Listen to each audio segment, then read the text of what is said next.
If you spend enough time in various online tech circles, you'll no doubt come across a group of users who seem very dedicated to a particular brand of business laptop. This is a deep dive into the world of the ThinkPad.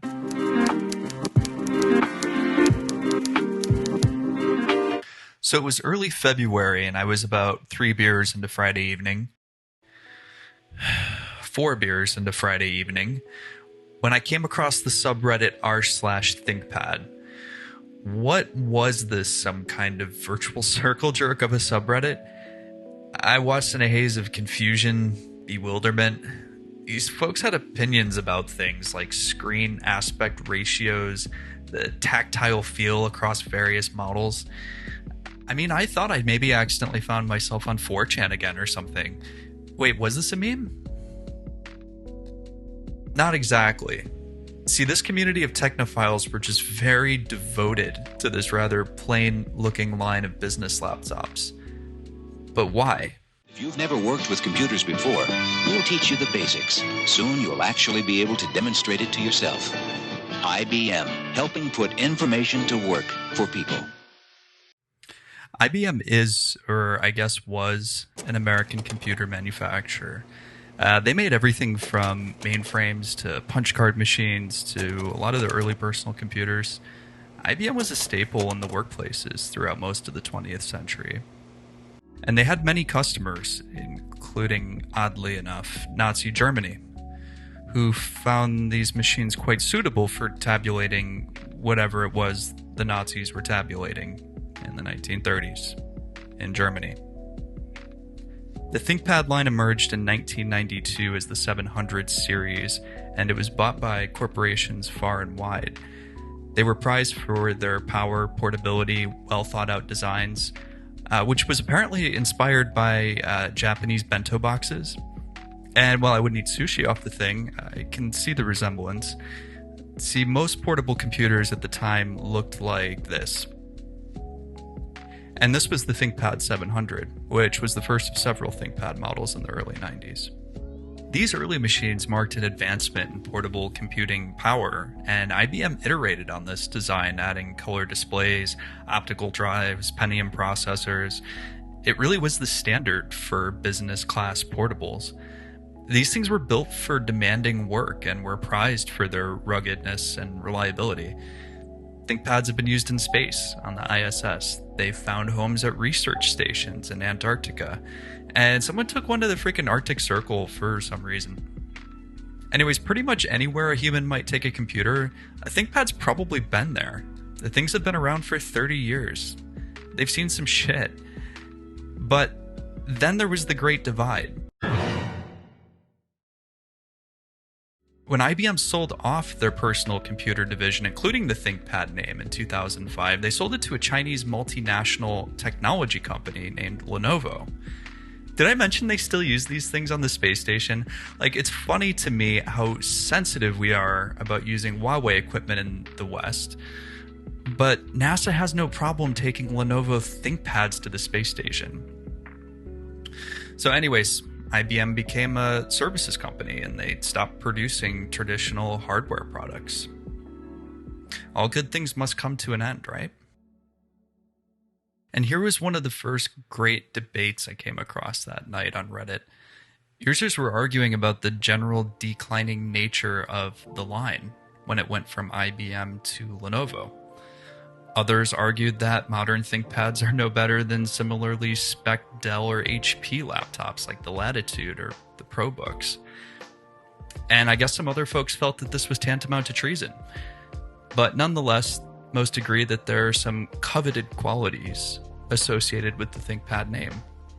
And as the line drifts further from its IBM roots, so do these qualities. I get the sense that the community still respects most of these newer ThinkPad models. They generally like them, but most still hold the older IBM models in higher regard. See, the pre-2005 ThinkPads were chonky and full of features. Like, IBM knew what they were doing. These things had big, beefy hinges, physical latches, metal roll cages, and chassis. They even put a little lamp above the display to illuminate the keyboard at night. It was an engineer's wet dream. Oh, and they put the little drain holes so it purges any fluids that might find their way onto your keyboard. It's great. And you know what? I was falling for it. My curiosity piqued. Maybe this was something like the nirvana of computing. Maybe there really was something to this. But much like nirvana, maybe something is better appreciated in the context of its own time. I knew I wanted something old enough that resembled the classic ThinkPad design, but new enough to handle some modern work. I don't need another piece for an idle collection. Maybe there was some happy medium. So here I found myself, in the early hours of Saturday morning now, furiously browsing eBay for old ThinkPad laptops. Many examples were pretty rough. They had dents and gouges and heavy wear. This was common. But there was certainly no lack of older machines. They were all over the place.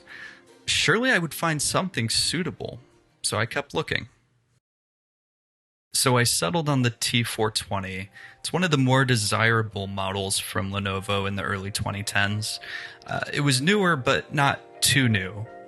It was one of the last to include a few desirable features. It was still plenty chunky and boxy.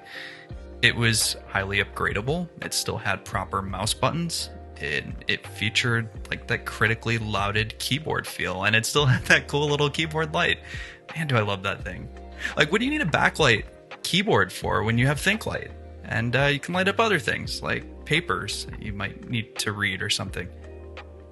So for about $100, it was mine. It had a Core i5, 4 gigs of RAM, 128 gig SSD. It was sold to me by a fellow in Colorado, who, I shit you not, had a username of Farmer Joe. And so I waited and wondered, why did I desire this thing all of a sudden? What was I trying to achieve here? Like, I have plenty of computers. I don't have a need for this. But I wanted to experience something new.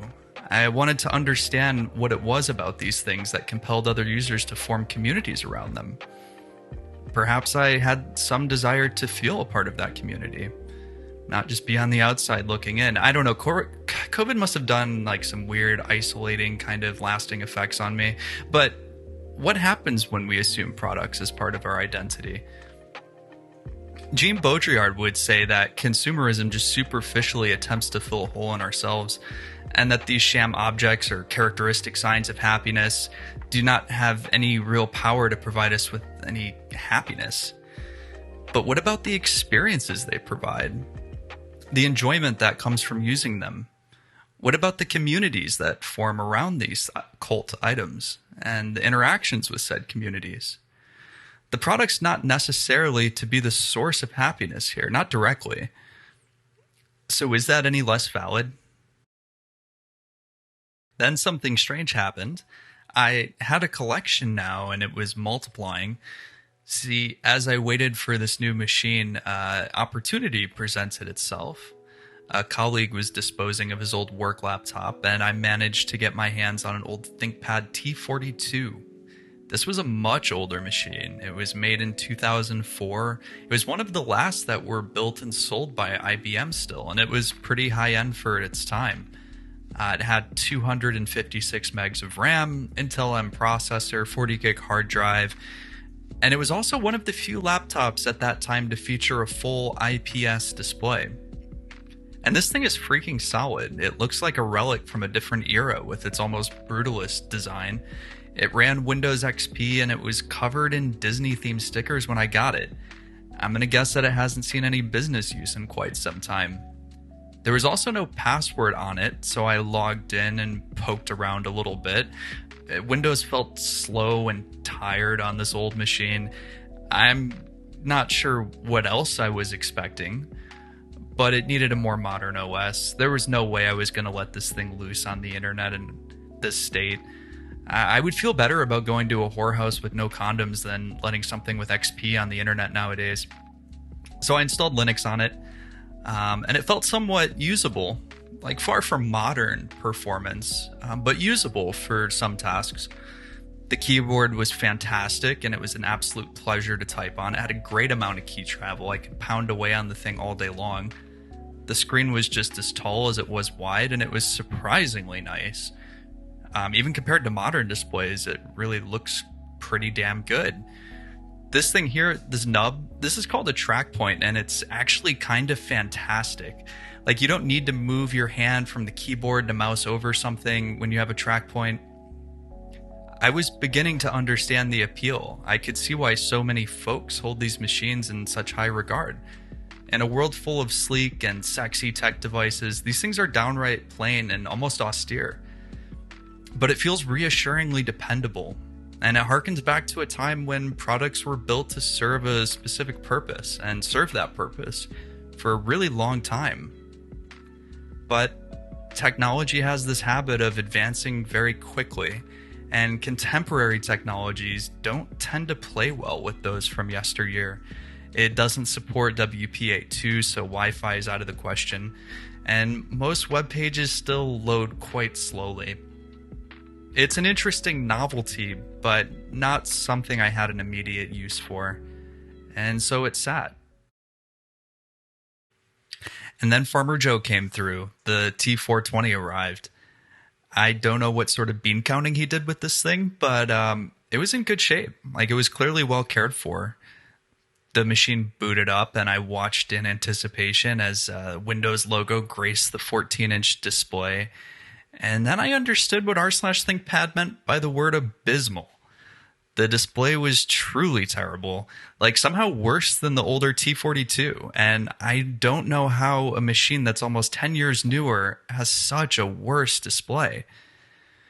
But one nice thing about the T420 is the sheer upgradability of many of the components, and I began researching display upgrades. The community universally condemns this 1366 by 768 display. However, they did make this machine with a 1600 by 900 display. This excites me, and I go down the rabbit hole reading thread after thread, looking at part numbers, cross-referencing on eBay. But then I saw another user had managed to fit a full 1080p HD display in it. But evidently that wasn't so simple. It was more than just dropping in the display. It required some board to interface with and connectors and all these other pieces to go through it. And I couldn't decide what route I wanted to go, and I was paralyzed by choice. Would I be happy with a slightly inferior display? Would I be left wanting for what could have been? Maybe I should just be happy with what I've got. I mean, the previous owner didn't feel the need to upgrade it. This poor quality screen is kind of part of the identity of this machine. And maybe that's okay. Maybe that's part of the experience. Every hero needs a flaw, right? Well, I had to shelf the idea for now, and I purchased some other upgrade parts for it instead. I put a lot more RAM into this thing, 16 gigs in total. I put in another SSD, a nice new battery, and it felt nice. It was perfectly adequate. In fact, it even felt close to the experience of using a modern laptop. The battery life was decent, about 4 to 5 hours. I enjoyed typing on the keyboard, of course, and it had the light thingy and the nub thingy. It was great. And so what did I do with this machine after getting it all upgraded and configured? Well, I started browsing more posts on r/ThinkPad, and I started upvoting and commenting on things. I felt a bit of connection between myself and this machine and the community. And I guess it felt good being part of the in crowd. Like, we had all found a secret greatness in these unassuming machines. I mean, was it worth the price I paid plus all the upgrades and everything I put into it? Probably not. But I've done things for dumber reasons. Besides, now I had a bit of a collection to admire. Like any good pet owner, I made sure my companion had a companion. And so I posted a picture of the two of them side by side. I looked at the picture of them. They almost looked like a father and son, or siblings. They looked related, but all at once different. This newer machine is clearly derived from the same lineage, but it's a different being. I think it's almost natural tendency to look down upon the successors to something great. Can the sequel ever be as good? Can an heir ever live up to those who came before them? And what would the older generations think as each subsequent generation drifts further away from its traditional roots? Like, if the previous generation could speak to the current one, what words would they have to say? Your accomplishments should not be measured solely against the legacies of the past. Generations are made in different times for different purposes, all to meet the demands of the world around us.